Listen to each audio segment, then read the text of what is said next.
a second. I did one. But I'll tell you, and that's a big deal because before last night, if I wanted to do a reverse, two guys had to come on the ice, turn me around, and push.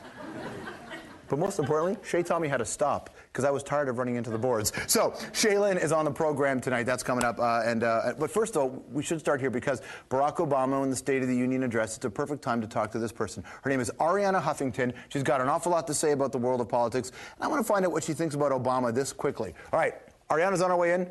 What a story she's had. Here's her bio. All right, George.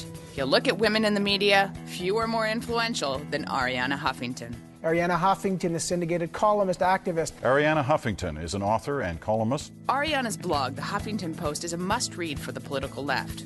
Not to mention a magnet for celebrity bloggers. Folks like Ben Affleck, Alec Baldwin, John Cusack, and a whole lot more. Pretty much a who's who of famous Democrats. Which is funny because Arianna once was associated with the other end of the political spectrum. But let's start from the beginning. Born in Greece, when she was 16, Arianna left for England, where she studied economics at Cambridge. From there, she made a name for herself as a writer and has since written more than a dozen books in all. In 1980, Arianna picked up and moved to the U.S., where she married Michael Huffington, an oil tycoon turned Republican congressman. And Arianna, she was an outspoken conservative too.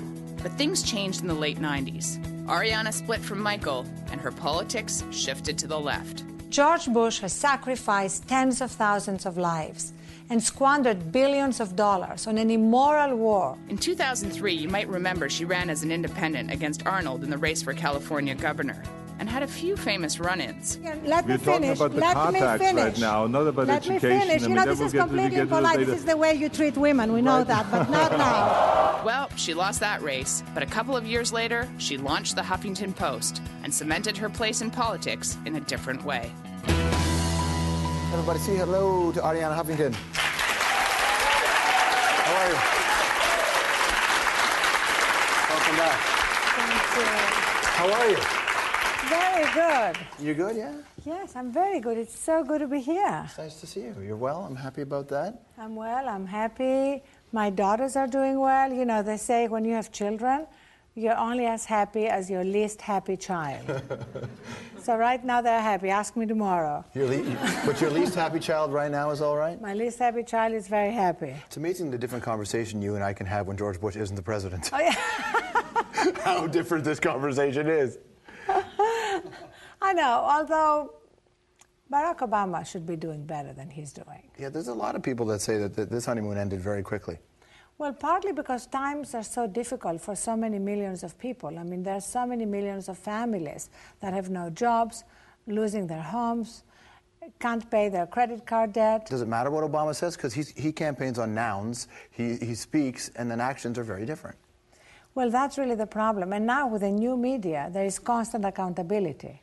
You know, you can't get away with that. I mean, right now, for example, people already are bringing out old video of what he said during the campaign that contradicts his spending freeze, because McCain had said he wanted a spending freeze and Obama had ridiculed him during the campaign.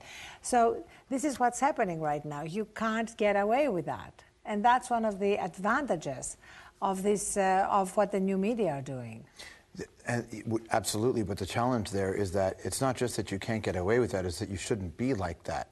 You should just say this is what you believe in, and you should. And I'm not naive to think that politicians can't change their mind. Of course they can't. But you can be a person with a plan, and you can enact a plan. Now, do you think that he's had to adjust because of the economic realities, because he didn't have a full understanding of what was going on in Iraq and Afghanistan, and so how he was campaigning was very different than the mess he inherited? I think he underestimated the power of the special interests. You remember during the campaign, he said, I'm going to go to Washington and clean house and basically show the special interests who is boss, right? Yeah. Well, that hasn't happened. The special interests have shown him who is boss. Yeah. You know, on healthcare, on the economy, the banks are doing incredibly well, Main Street is suffering. And on Afghanistan, I think he kowtowed to the military establishment. Because Afghanistan is not about the national security of America or Canada. You know, there are real threats in the world, but they are not coming from Afghanistan. Right. You know, Al-Qaeda has largely left Afghanistan. So why are we there? What are we doing? You know, these are the questions that we want Obama to be asking, because he came in as a transformational leader, not as somebody to just keep the same people, keep Secretary Gates at Defense, keep Ben Bernanke at the Fed, bring back Larry Summers from the Clinton years. How about some fresh faces? Well, but doesn't that give you a sense that if this is Barack Obama, who is able to mobilize people, able to inspire people, and he can't do it, or moreover, he won't do it, and this is what the American political system is. And I guess by extension, a lot of countries have very similar challenges. In fact, they have the same challenges. The American political system is pretty broken. That's why I wrote recently a post that I called Hope 2.0. Hope hasn't quite worked. Hope 2.0 involves us. We thought that, many in America thought, that you vote for Barack Obama and then you can go back to your life. And he's going to take care of everything, especially we women. We have this myth, this kind of dream that the knight on a white Charger will come and our life will be transformed. I could be your knight in a white Dodge Charger. Okay, I will show up with a nice hood. But I'm sort of old enough to know that doesn't quite work. That we can't just cede power, that we have to stay engaged, we have to do our part. That in the end, change isn't going to come from Washington. Change in the end is going to come from the American people. I mean, look at Martin Luther King, Without Martin Luther King, without the people protesting and marching, there would have been no civil rights and voting rights acts when Martin they were. Luther King and Malcolm X were not politicians. No, but that's what I'm saying. Yeah, that's why we need the people outside the political system, keeping the pressure up. It's not too far from what your old man did, right? Running an underground newspaper? Yeah, that's my father. Yeah. Yeah, so he was a journalist all his life. And during the war, during the Greek occupation, he produced an underground newspaper. He was caught. He spent the war in a concentration camp. And then he came back and he kept starting newspapers, and they kept folding. I know about newspapers folding because I lived in a family where newspapers were constantly folding. So he made me sort of love newspapers and journalism from an early age. But also taught you resilience, and that if something doesn't work. Resilience, and I think that's what I'm trying to teach my children, that there is nobody who has succeeded who has not failed along the way, many, many times. And the distinction is, do you keep going? Are you discouraged and give up? That's really the distinction.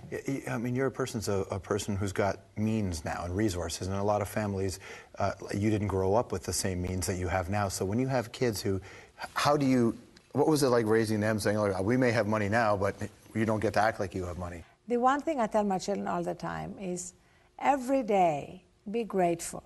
Be grateful. Don't take anything for granted. And the other thing is, you never have the right to be bored.